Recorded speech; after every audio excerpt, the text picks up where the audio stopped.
Providence takes care of business. They were good when they were attacking. Dominated points in the paint over Penn State. A must-needed win for the Big East Conference. Check out this tweet here from Aiden. Providence gets exactly that. Friars did a good job holding up the Nittany Lions down the stretch. Providence needed the win of a high major, and it got it. Next up for the Friars, they got Wisconsin in San Diego on a neutral site, so another chance for the league to go out there and get a big win. This is the TNT Sports Postgame Show. I'm your host, Tim Doyle, alongside Greg Anthony, Dennis Scott, Dallin Cuff. Give me some love there. I got you, baby. I know you like to shoot. You got to pass once in a while, my friend. Providence does not shoot the three well, 6 of 33, but they figure out a way to take care of business and knock off the youngest team in all of college basketball as far as Power 5 conference in the Penn State Nittany Lions. Stuff to build on in Penn State. We'll talk about that in a second. But Dallin, what impressed you most about Providence? How they started the second half. Because at halftime, we talked about tempo control. Penn State had done that, made it a half-court game. Providence, one of the top 25 teams in the nation in tempo. They didn't turn it over the Nittany Lions because they didn't feel as much pressure, and they played the way they wanted to play. Right off the jump at the beginning of the second half, Providence was totally different. And this is the first possession in the second half. Check out Jalen Sellers on Tunja, who was their second leading scorer in the first half. Get up in here. Better ball pressure. Force a turnover. We're going the other way. Good hands from a veteran player. Cookies going the other way. Throws it down. And that gave them a little bit of energy. Now, these are transition baskets. This is a problem with Penn State. Mingo, I know you're a freshman. You had foul trouble in the first half. You didn't get back. You got to rotate back. Josh Reed, you're just standing there. You got to rotate back. Coach Rhodes is saying it's critical to not give up transition. Nobody does that. And now you have a wide open three for your best shooter. And one of the best shooters is Box in the corner. He hits a big shot. We saw him hit big ones at the end. Again, this is off a missed basket. Bad transition. And you can't help off the corner. That's one of your better shooters. But again, number 5's got to be further into the paint. Doesn't do anything. Stands there. Ole defense. Bad by Josh Reed on the ball. That's how they started the half. And they went up 10. And I really thought that was going to be blowing this game open. Yeah. I thought we'd see them carry that momentum.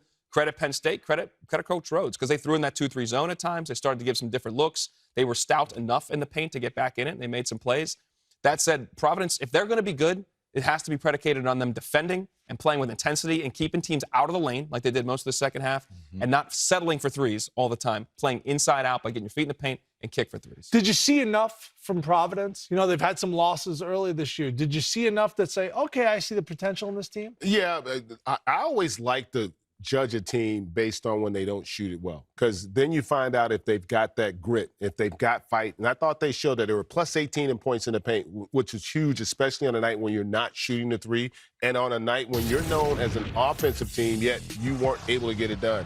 I thought Sellers was in attack mode. Again, he struggled from three, only 1 of 9, but 5 of 7 at 2. And I tell you what, your field goal percentage goes up when you're able to get to the rim and finish with that kind of authority. And I just like the fact that they didn't rely or hold their heads down. This Penn State team, to your point, they're solid. Like, the inexperience showed. Listen, their best scorer, Caden Mingo, only 1 of 8, and still you're able to find yourself in this game late down the stretch. So there's some positives they'll take away from it. But if you're Providence, this will help Kim English really get these guys to hone in defensively. You got a rim protector in the big fella.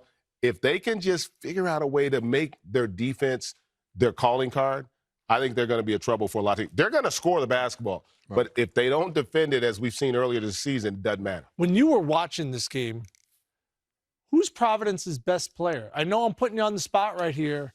Now, Vox made all the shots down the stretch. Vox had the ball in his hands a lot. Now, you talked about Sellers. You know, Edwards is the guy who gets the most love. Who do you think's their best player? Best player? Probably both ends of the floor. Maybe Sellers. Yeah. Maybe Sellers be best player. But Edwards has the ball in his hands a lot. So for me, I think Kim English has to say, you know what? Edwards, the ball's in your hand. You said something earlier. I'm giving you the green light to do what you do. But everyone else has to eat. So it has to come down to good decision-making late in the game, and that's what blew the game out, in my opinion. Penn State, I love what you did. Like you mentioned, the youngest team in Power 5 basketball, which is great. You can use that when you watch film for the future. But for Providence, it's about decision-making. Because Penn State shows you tonight, you said earlier too, Dallin, when they got into the paint, they got good shots, everything they wanted. Just they missed a few shots down the stretch. And, Gia, you talked about it. Being a young team, how do you make better decisions? Because you're a one-point ball game with 2-3 minutes to go. That's the youth showing up. But for Providence, you understand that you have multiple guys that you can rely on down the stretch. do you make good decisions? That's what the decisions, I think, is the key part. Kim English, it's always nicer to win, to learn from winning game tape. Okay, so they get to win this game and learn from this, because the 8-minute mark to the 4-minute mark is when this thing got real tight. They were shooting 4 for 30 from the three-point line, and they kept chucking threes against a 2-3 zone, and sometimes they mix in some man. You got to assess what's going on and make the right decisions. They were crushing them every time they tried it, every time they got it reversed once or twice and drove the ball, and on the offensive glass. Let's keep driving this thing. Let's keep forcing the issue, making Penn State defend. They bailed them out for those 4 minutes. That's what made it tight down the stretch. So I think they will learn from that, and the decision-making of these veterans has to be on display in the next games. Listen, Vox, you asked the question, who's their best player. Vox is their most talented player. But I would say Sellers is their best all-around player because of his ability to go two-way. Yeah, to defend. And what's going to happen, listen, Edwards is an explosive guard. He's going to be the one that has the highest usage with how they play. But if this team wants to get to another level, those two guys have to have more opportunity. Now, shot distribution for this game is how, if you're Kim English, you want it. Your 3 best players, they're going to take the majority of your shots. But you want the shot selection to be better. I thought the shot selection was poor, which is even more impressive that they defended the way they did, because oftentimes when you're shooting it that poorly, a bad shot's a turnover. Yeah. You know, think of a live ball turnover. A bad shot's like a live ball turnover. And so for them to shoot that poorly and yet still defend the way they did in that second half, I think it bodes well for the future. We talked a lot about their guards. What did you think of their inside play early on for Providence? Well, everyone says a beast, man. Like, he's long, he's got good athleticism. They were switching at 1.125, so he was trying to guard in the perimeter. Now, they took advantage of that. He had some foul trouble in the first half. He picked up his 3rd early in the second, but he's going to be an impact player. And we saw it last year in Big East play. He's one of the best defenders. He will be an impact player. How he can stay out of foul trouble and dominate on the defensive end, help on the offensive end is huge, because there aren't many times that he's going to be posted up and they're throwing the ball into him. He's got to get his own points his own way, but he will impact the game in a big way. Somehow those guards, as you attack the paint, let the big fella eat a little bit. I don't care if it's one play here or there. Give it to him, because you just said it earlier. Anytime you get beat on defense as a guard, you know he's back there to help you. So why not feed him a little bit, keep him happy? Because the more he does that, you've all played with big guys before. And every now and then, if they can touch the basketball, they're going to set better screens for you. They're going to rebound for you. And the way he was blocking shots early in the ball game, I think the big fella need to touch the ball a little bit more. Yeah, I played with a big, and he had the best line ever. He said, damn, dog, what I got to do is give out Christmas cards?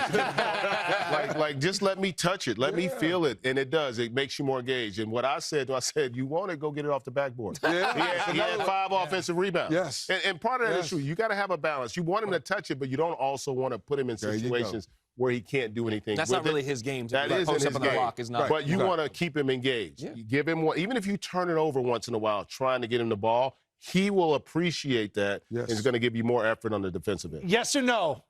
In 4 months, does Providence hear their name called on Selection Sunday? That's not a good one. Hold on. Things have changed. There's 68 teams now, right? Yeah, it's still 68. Yeah, they'd be on 68.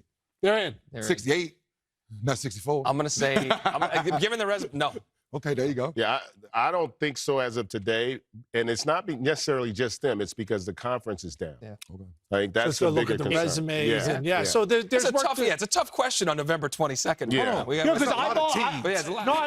He's taking a bet. He want to go bet it. Yeah. That's what he's I don't think he wants our advice on the bets, but no, they have the potential and the talent to do it. Yeah. It's just the difference of do you I was going to say they have the pieces to go. They do. If they defend like they did in the second half, yes. Well, defense was optional for Marquette in the first half. They had their hands full with the Chippewas. The Fighting Dan Marleys gave Marquette all they could handle. Come back to the highlight. Not Thunder Dan's.